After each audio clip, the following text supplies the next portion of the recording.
thank you very much for chatting with me today. Could you just tell us a little background about yourself? Yeah, sure, yeah. So basically I've just gone freelance, setting up my own business, but prior to that kind of spent 10 years in the industry, even though I was sort of working through university and college, doing freelance projects, not really knowing about invoicing at that time, so I was just doing any bits and pieces I could get my hands on, because I think I was just like an excited puppy where I just wanted to do all the time. And then from there, I think my father was like a carpenter and stuff, and I was going to go that route where I just wanted to make stuff with my hands. But I think he was kind of like the defining point where he said, you know, you love computers, you love being hands-on, fuse them together. So I did. I got my first ever Windows PC from then, using Photoshop like 5 or something, just creating anything. Yeah. And then it kind of spiraled from there, you know, doing more, went to university, from uni did a few placements, and then working in various agencies, client side, freelancing, and loads of different experiences, like good points and bad points as well. And then I think it's those kind of things that kind of mould you into who you are now, knowing that you can pull that experience through whenever you're going into problems and stuff like that. So at the moment I'm kind of like, I'm a man of many talents, doing different things from illustration through to branding, through to experiential, motion, digital, bit of everything really. And I think probably because I get bored very easily. So did you start in illustration, or did you start design, or did it all just sort of, I'm creative, it's all coming out, whatever it takes? I think you hit the nail on the head in terms of like, I probably didn't start illustration. I think I kind of just started by having a pencil in my hand and just drawing things and stuff, and then I didn't really have a direction. And I think I really loved kind of like digital montages and editorial design, and I used to always collect loads of like Dazed and Confused magazines, fashion magazines and stuff, because it wasn't the fashion that it like excited me. It was more about like the construction of the pages and kind of like just seeing how people have like created these kind of really elaborate layouts with typography, and like I just loved the kind of finishes on them as well, and stuff. And that's probably one of the things that kind of led me down editorial design, even though I rapidly realised that there's so much more to design than just editorial design. But I think I've always been quite handy with like drawing and stuff, but never really channeled down one route, I don't think. Yeah. When you start designing, or whether it's a project, piece of illustration, a piece of branding, are you a guy who goes pencil and paper, or are you straight to the machine? I reckon I'm probably the third one, which is like, it just totally depends on the brief. Like, also, it depends if it's a project for a client, then obviously there's set milestones that you've got to go through and stuff. But I think I always kind of assess it depending on, like last week I had a friend come to me who needed a rapid project creating, which was a brand, and he only had a small time budget, but he had a really good idea in his mind. So we both kind of like concepted, like just verbally throwing random ideas around, and I think we both left the meeting after a couple of beers thinking we got a good direction. So I went away, and because I'm pretty fast on the Mac anyway, I can normally visualize things really quick and then get them over, get some ideas in terms of where we're heading. But then I think if it's a client brief that I've got a bit more time, I generally do like to sort of do a bit of research, deep dive, and then just scribble out a couple of ideas before I get to the Mac, and then I can just bring it to life that way. So when you present an idea, whether it's a piece of branding or an illustration, how many sets of visuals do you usually like to present? Do you have a magic number? Well, this is a tricky one, this one, because I've had it drummed into me in the past where you've got to show a lot of rollout. Yet, if the idea is not right in the beginning, what is a bag down the line going to change their mind if the core concept isn't right anyway? So I think you've got to pick and choose with your clients, don't you? Yeah. Like generally, if you get a really good vibe on one of your concepts, then you tend to roll with it, and because you're excited, you want to show a lot of rollout. But I think I had a project recently which was for a gin distillery. I think I was a bit too excited about the brief, and I think I kind of had like a really good idea where we're going. I created a concept, and I thought, this is amazing, going to roll it out on loads of different things, and did a few little animations as well, which didn't really take that long. And then because when I presented it to them, it wasn't just the clients I was presenting to, it was like a closed board that they had as well that I didn't know about, so it almost become a design by committee.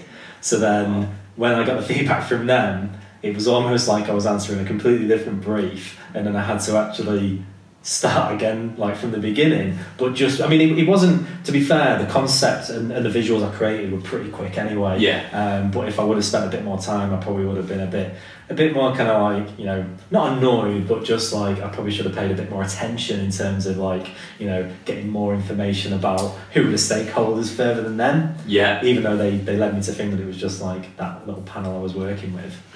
So when taking that feedback on board, how are you taking feedback from a client? I'm generally good. I think like most of the time, if it's my idea, obviously you've got to fight for your idea.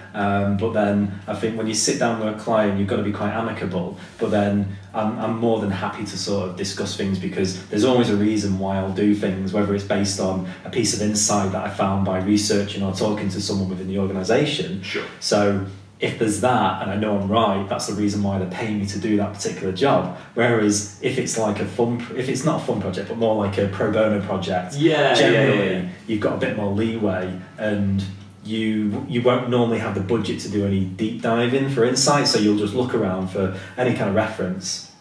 So that way I'm more willing to sort of like bend it a little bit and bring it back and change the concept. But I think if something's set based solely in strategy, then I think you've got to fight for it, because I think in my one of the projects that I finished in my last agency was for a big airlines in Greece. We created a huge strategy piece, and from the strategy piece, which was all signed off by the client, we then created quite a large creative response to that as well, in terms of a campaign, all the visuals, all the animation, all the different kind of, you know, social media adverts, everything else that kind of goes with it, and it was all based on a strategy.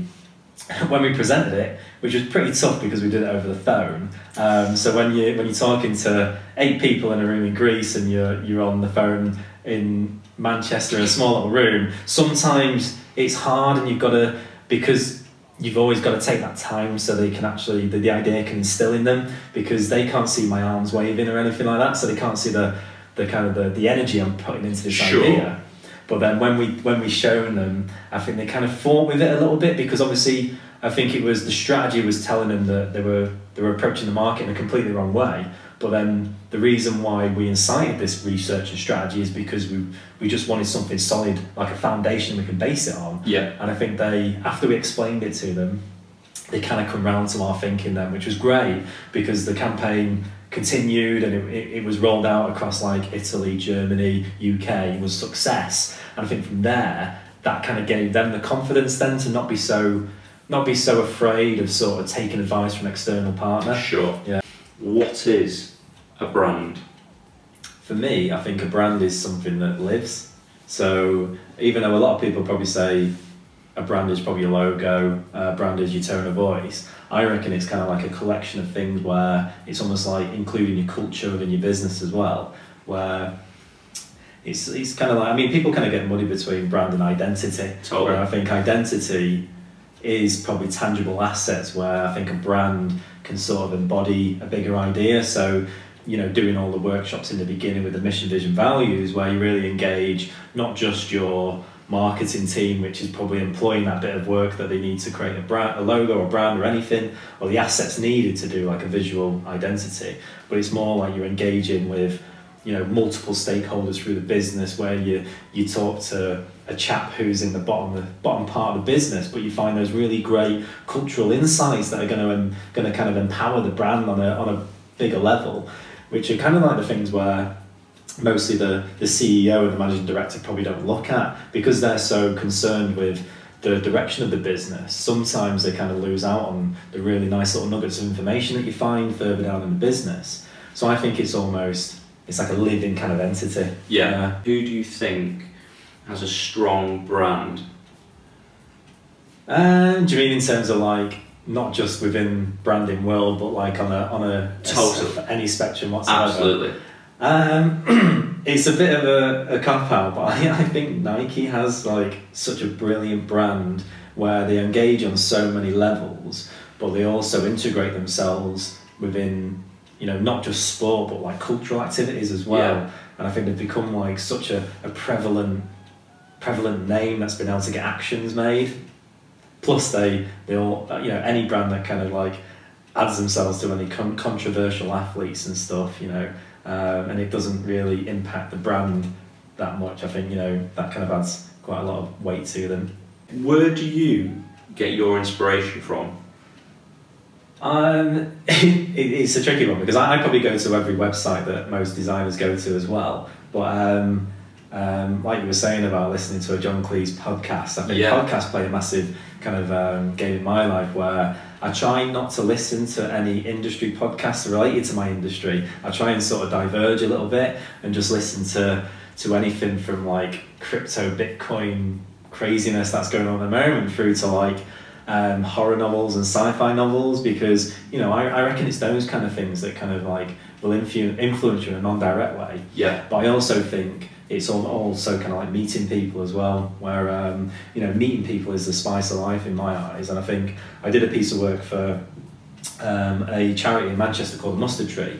Brilliant company. I remember going in there and I was chatting to a couple of people in the building, and there was one chap who was from, I think he was from Trinidad and Tobago, and he must have been around about, I'd say like late 60s, like early 70s. And he was telling me a story about how he used to live in Moss Side. He had an apartment 2 stories high, and he used to make all these elaborate kind of outfits for like the Olympic Games. So do you know like when Brazilians have the Copacabana, all that kind of stuff, and it's all really elaborate, colourful. And he used to make all these, and I think what happened is how he's found himself in this place was someone, I think a couple of kids firebombed his apartment because of the stuff in there. It was all flammable. So this fella who's like late 60s, early 70s, jumped out the window, and he's like lost everything. And what this organisation have done is they've given him a corner in this place, they've given him materials to start again. But the reason he found himself in this country is because he was fleeing his country because of whether it's civil war or something like that. But just listening to his story just made me so inspired just to like, you know, listen to other people and find different stories, and, you know, from that I can be inspired in a completely different way. How would you go out and actively find someone to talk to? Well, would you meet people? I think it's like, I mean, I kind of made myself a pledge probably like 6 years ago, where on Twitter I was like chatting away to loads of different people, all about different things, and I think I made myself this pledge where I'd actually go and meet these people. And I think it's getting over that kind of feeling of imposter syndrome, almost like you're not going to be good enough when you meet them. Yeah. And it's like, you know, because all they've had is the visual images you're putting on there, but also the image you're allowing them to look at as well. Yeah. And I kind of thought to myself, like, I met a few people in Manchester, which was great. From there, I kind of thought, you know what, I'm going to go to Offset in Dublin, which is a big creative festival, for take myself out of my comfort zone, go and meet loads of people. So I did that, but everyone still spoke English, and it felt like I was in Manchester anyway. Yeah. So I thought, I had this really weird vision of like the commitments, you know, where like obviously people are on horses, but then that was just because, like, you know, I'm very stereotypical in times and stuff, but beautiful place. But it was easy, like, because everyone spoke English. So I thought, a couple of years after that, probably 5 years ago, I thought I'm going to go to Watt Fest in Barcelona. Yeah. And that was probably the moment where I managed to meet loads of people from Twitter who are from all walks of life, but also meet creators from across the world. And it's just not having that fear of just talking to people. And I think I remember, actually, it was probably in Dublin when I bumped into Michael Beirut, Pentagram, and like just talking. And I think sometimes people probably forget the fact that these are just people in our business who are doing a job. Sure. And, you know, they kind of, a lot of people put a lot of these kind of people on pedestals when, you know, ultimately they're doing an honest day's work, like everyone else, but there's still a person under that as well. And that's, you know, you go up to someone and just having a chat to them about what they did for breakfast in the morning, instead of like, oh, what design shows are you doing, and stuff. Like, I think that kind of cuts to it. Yeah. And I think that's where my inspiration kind of comes from. Yeah. So so who out there at the moment, is there anyone in particular that sort of you go, right, dig your work, that's cool, or do you sort of take yourself out of the sort of new creative field? Personally, I kind of, obviously there's the spectrum of people that I think are doing brilliant work at the moment, like Territory Studio, who have done all the visual kind of graphics for like Ghost in the Shell. Yeah. Which was brilliant. But then, you know, looking at all their other work, like Man vs. Machine, is that Man vs. Machine, or is it Made by Many? Man vs. Machine, that's the one. The guys who were doing all the 3D work and all the kind of brand-based 3D work, brilliant. But then I kind of like, interestingly enough, there was a chap who used to work for me when I was working at Spark in town, and he was one of my designers, and he left Spark and went to work for Vault 49, called Ben Furley, brilliant chap. Knew it, like he was at the kind of like start of his career where he didn't really know where he was going, and now his work is brilliant, and I think it makes me so proud in terms of working with him then, but seeing where he's gone to. Totally. Like, he's doing so much great 3D work at the moment, and like you look at his social channel, and even that kind of inspires me. So I'm not afraid to look at people I've worked with in the past and look at their work and think, you know, I'm inspired by that, and yeah, you know, seeing those people flourish. So I still kind of like, I go to all the sites, but I read all the books, but I think dipping in and out of like, you know, people you've worked with in the past as well and seeing what they're working on can influence you as well. So going to social for a sec, you speak to guys on Twitter. What are the main social platforms that you frequent? I kind of go across all of them. So, and it's pretty time consuming. So obviously there's Instagram, Twitter, Behance, Dribble, Hello, LinkedIn, Google Plus every now and again when I can be bothered, because you know, not many people do use that, but apparently it's pretty good for page ranking. Which other ones do we use? Slack, if you can call that a social channel. Probably more an instant messenger. But I think for me, it's how you automate those without losing personality. Sure. Because you could literally lose your life personalising them. When I think I was having a chat with a chap recently who recently left his agency doing his own freelance. He decided that he's going to choose one platform and just do it really well. Yeah. And I think that's probably the way I should go, but I enjoy all of them because I try not to do the same information across all of them. Sure. Because I like having different conversations with different people. Yeah. And I think Dribble, probably at the moment, it's annoying me a little bit because people go on there and they don't give solid feedback. So I put stuff on there not to show how, you know, where it's at, or I want people to say, oh, it's brilliant, I love it. Yeah. I'd rather have people actually give me really honest critique. Sure. And I did something recently where I said, if anyone gives me some really solid feedback for this, I'll send them a poster. Awesome. I had literally like 5 people give me a couple of paragraphs worth of really good feedback. And I think as a freelancer and an agency owner, you know, you've got to try and gather that kind of like feedback from people, because otherwise you kind of just clean sailing on your own steam. Yeah. No one's giving you that feedback and critique that, you know, you lose when you're not in an agency day to day with like multiple people in teams. Totally. So I mean, in terms of your social accounts, I know Instagram's a big one. Yeah. For you. How do you run your Instagram account? Do you put out all finished work? Do you put out work in stages, initial ideas, or do you put out what you had for lunch that day? I think it's probably, I try and have a strategy, but I kind of call it like a fluffy strategy, which is like, if I'm on holiday, I'm going to take loads of snaps. I'm just going to pop anything up there, because I think ultimately that's a log for me as well in the future. Sure. So it's not just for people, and you know, it's for myself to come back and have a look at my history. But then when it comes to work, I try and do work in progress, but because of the majority of work I'm working on is NDA'd, or it's kind of like not been released yet, I can't show anything, and then by the time it has been released, it's kind of like old news, or I just don't want to talk about it anymore because I've kind of moved on. Yeah. And it's kind of one of those things where, with a lot of illustrators, clients won't see your work until probably a couple of years after, until it's established. Sure. So by that time, you'll probably be a little bit you'll have moved on to a different style, but then you've got to pull yourself back into it. And I think sometimes for me, I just tend to be a bit more sporadic. Sure. I think my agency Instagram, which I run as well, that's probably a little bit more targeted in terms of delivering a message. So for me, for the agency, I try and make it a bit more kind of inspirational, aspirational. Sure. Whereas my personal account, I want to still be allowed that license of being a bit more tongue-in-cheek and a bit more playful. And I think I actually posted something recently on my agency account, which was talking about the different services that the agency offers. And I think that's within a week of actually starting the agency. And I think someone sent me a note saying, why are you just spouting the same old shit that other people are spouting? You know, I thought you're supposed to be different. Yeah. And the problem for me is that the person who did that had an anonymous account, so I couldn't contact them. So I called them out and said, look, they're in Manchester. Let's go meet in Manchester and have a conversation about it. You know, I'm not being angry.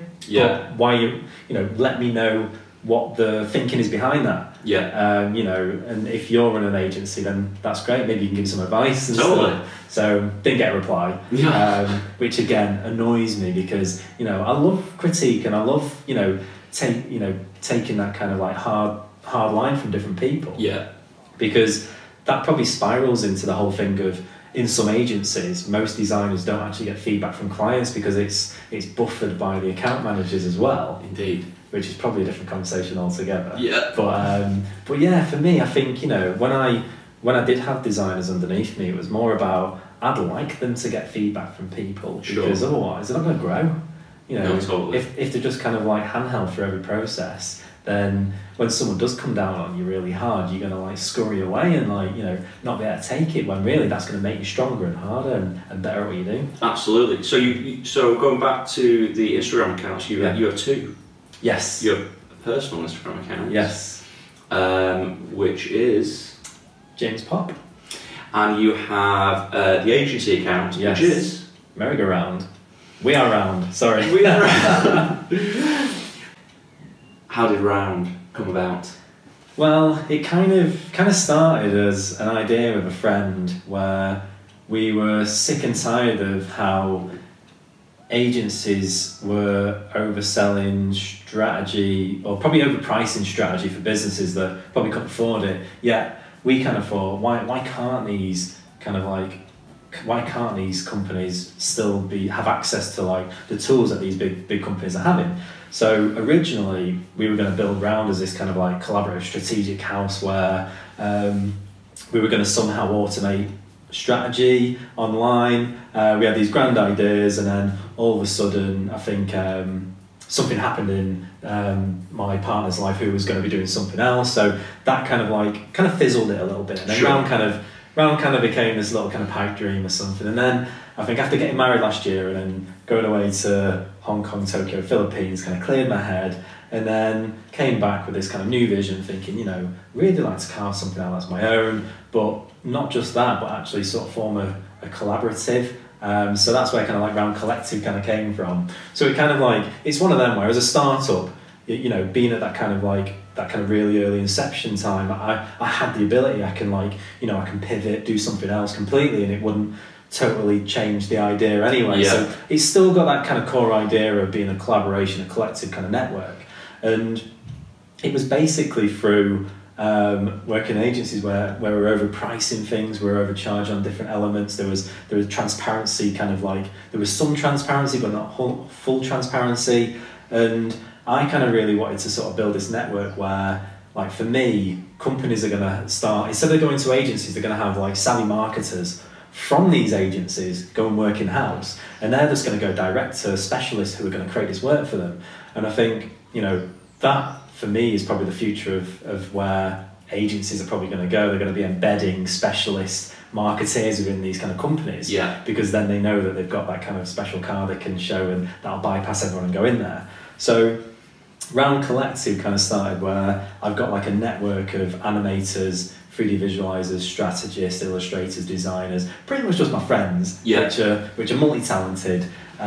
So whenever we're working, if we get a big project in, the team can expand to, you know, up to 20 people, 25 people, but we all work remotely, which is great. So there's zero overheads. Everyone knows exactly what everyone's charging, so there's that transparency. But then the whole idea of the URL Merry-Go-Round Agency is everyone jumps on board, we'll have a great time, we'll produce some amazing work, but then we all disperse, we all have our own projects, but then everyone becomes this kind of nice circle of friends, so that whole sort of bring it back to Round and circular. And I think, that's kind of like, I just wanted to do things better. Yeah. Yeah, even though I'm taking like baby steps and stuff, and a lot of people probably say like, yeah, but you've not changed anything, you're still doing design work, you're still doing this. But the thing is though, it's like, you know, I can't change something on a huge scale because of how small I am. So I'm going to take baby steps to get to where I want to be. I mean, that's exactly the sort of idea of Sherbert Lemon. Yeah. And I think the baby step, the patience, I think patience is the key. Yes. Because it doesn't sort of grow overnight, but if you're sort of steady at it and have the end goal there, it's about enjoying that journey. Yeah. And I think if you're doing something for the right reason, I mean, straight away your reasons were, it was all for the client. Yeah. It wasn't, and in turn that helps you, and I think it's a really sort of neat way of looking at it. The only downside to it with patience is the managing the anxiety.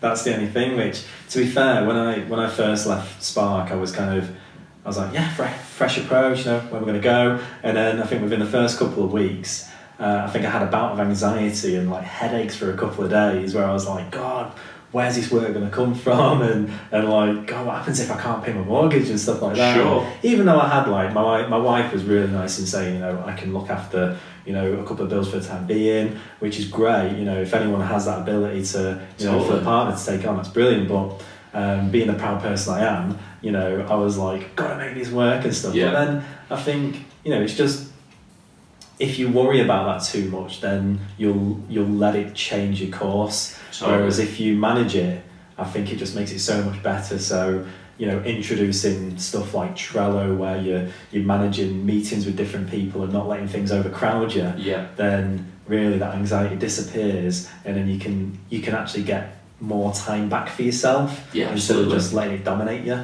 Do you find yourself to be quite an organised person?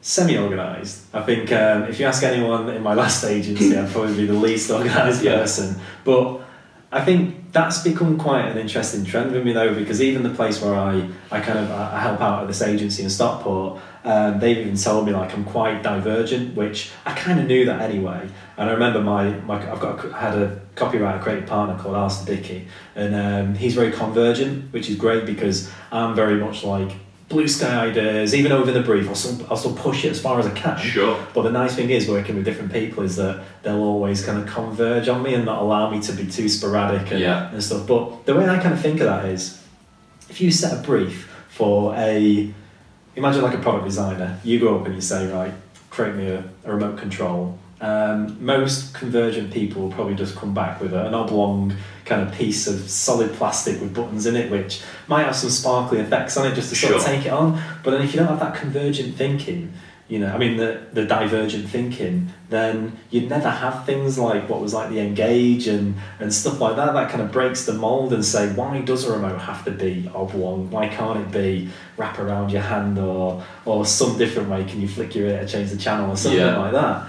And I think, kind of coming back to the question, kind of semi-organised. Trello plays a big part in my life at the moment, which as a card-based system is amazing. And I think I've kind of graduated onto that from doing lists in my little book, A6 book, which that kind of annoyed me because I had this system of, I'd create a list of everything I need to do the day after.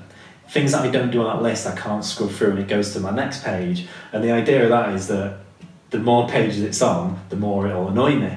But then what I didn't realise is that I was causing myself anxiety because I was thinking about them problems all the time. Yeah. Whereas Trello, I can easily set up a system of to do in progress, etc. So I can still have that kind of feeling of I'm pushing forward, even though that system I was using before was just stagnating me and it was making me think too much about them problems, when really there must have been an inherent problem around that, why I wasn't doing it. So yeah, kind of semi-organised. I think I sounded a pretty long roundabout way. I'm totally the same. Yeah. I have a notebook, a to-do list. So I set times next to everything, little tick-offs, and then I have Trello. Right. And then I have my notes on my phone. And then I have a memo page. And then I have another notebook. So I'm a big fan of collecting things to take notes or sort of organise my life. Do you not think though that most people have like a collection of notebooks that thick? You've literally just got a digitised version of that. and that collection of notebooks. Right, okay. Yeah, I'm a bit of a notebook collector. Okay. I use it for a few pages, and then that's nice. And that fresh feeling of big time, big time. Nice. So yeah, my only issue is everything's organised. It's just remembering to go to those different places. Yeah. But yeah, I need to get better at Trello. So you're good, sort of big outward thinking, and then you have the partner you were working with sort of brings that back in. Yeah. Who does that for you now? Well, I think this is where I've had to learn to do that myself. Where I kind of like, I mean, I've always been able to do it in the past, but because I've been in an agency, I've always been given, quite a lot of leeway where working with a team, I'm able to delegate. So most of the time I can delegate most of the tasks where I can look after those. Whereas my own personal work, sometimes it can push on further. But I think for myself, because I set myself strict goals within Trello, like you were saying, if I've got timings and I set myself deadlines, then I'll stick to it, which is great because I found that the amount of projects I've done in the past where I've just finished a project recently, which was an illustrative dot-to-dot sneaker book, which I wasn't given a deadline, and I was just like, it was just ongoing, until I said to myself, this is it, I've got to stop this because it's released this year as well. Basically, it was jumping in between different pieces of work, and it was kind of like just ad hoc every now and again, and I thought this project's never going to get finished and it'll just keep kind of overflowing and keep creeping. So what I did is I just set myself a couple of deadlines, but within those deadlines set myself milestones of what I need to do, and then I found that just doing that little thing has just kind of changed my entire work ethic. Instead of, even though I did that in the agency world, but for myself, like not just work now, but everything. If I set little tiny milestones, I've got things that are getting done on time, and I can get that, for me, is just freeing up my own free time, which is pretty good. Awesome. So going back to that sneaker book, yes, and going back to your illustration style, how did that style come about? Well, I think I was already doing loads of different kind of vector work at the time, and I think I was trying loads of different styles, and I remember I had some interest from Vault 49 a few years ago, and that to me was amazing because I hold them in such high esteem with Iron Dust, and I think from then I kind of knew I was onto something. But then after a couple of years you kind of get bored of stuff, so I think the line work kind of came from an idea where I was just reducing the detail of an illustration down to a point where I just wanted it to be the core idea that I can reference. And I think from then, plus I don't like doing faces either, so I don't do faces. And I think it's always weird when I get a briefing saying, oh yeah, we like this, can you make sure the face smiles? I'm like, don't do faces, I don't like them. Do faces? I kind of like, I mean, I do it, if I need to, I'll do it. Which I can, but I just don't like them because it adds too much personality to a piece then, where really, I just like the concept of it. So basically from then, I kind of like, because I think a lot of the time most people say that the hardest point is executing an idea because you've got to find a style, you've got to do this, but I think what I found is the reason I can be prolific in what I do is because if I can have the idea, I know how, I've got the toolbox, I already know how I'm going to execute it.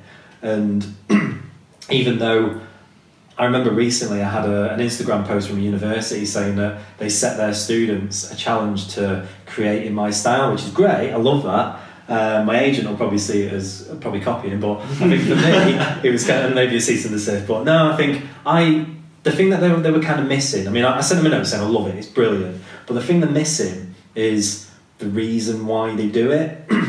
A lot of them were just kind of like crafting a few things which kind of looked like something and kind of like didn't really have a concept. It was just, just a nice picture. But then they're kind of losing the fact that the whole thumbprint that I add is taken from my thumbprint, so it's my sense of personalising it. And even though sometimes I personalise the thumbprint to the piece, it's still my thumbprint within it. So it's almost like me signing my kind of piece. And underneath that, I try and keep my palette quite low as well, because ultimately, I hate busyness within my illustration anyway. And then did loads and loads of different illustrative work. And then all of a sudden, I think this is what happens when you become prolific in an area. People see it as a commodity. Like they almost want to own it. And then that's when I had quite a few different people getting in touch, like YouTube, asking me to do a few bits and pieces for them, which was great. Riot Games in LA. Tons of different people, and I thought, this is great, it's getting some traction, but it's a hobby as well, and I love it. Totally. And I've tried to not let it not become a hobby, because otherwise I'll hate it and I'll just detest doing it and stuff. So I think, it's my love of minimalism. That's where I think it kind of came from, the core of an idea. Awesome. Okay, so what's next for Round?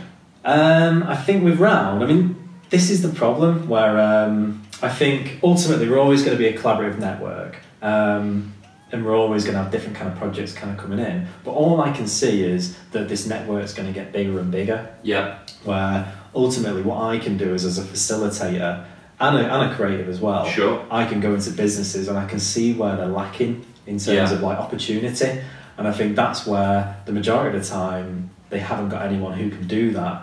And I think recently there's a couple of places in Manchester that I've been into where I've just found different opportunities for them to be a bit more creative. Where instead of answering a business problem with a business idea, it's trying to answer a business problem with a creative instead, where it just gives them a bit more kind of flexibility in an answer. So long story short, it's going to be a bigger collaborative network globally, with great clients. Awesome.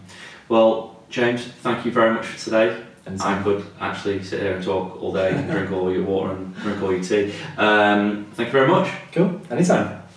Nice one, dude. Awesome. Round it. That's so cool. Yeah, man, that's nice.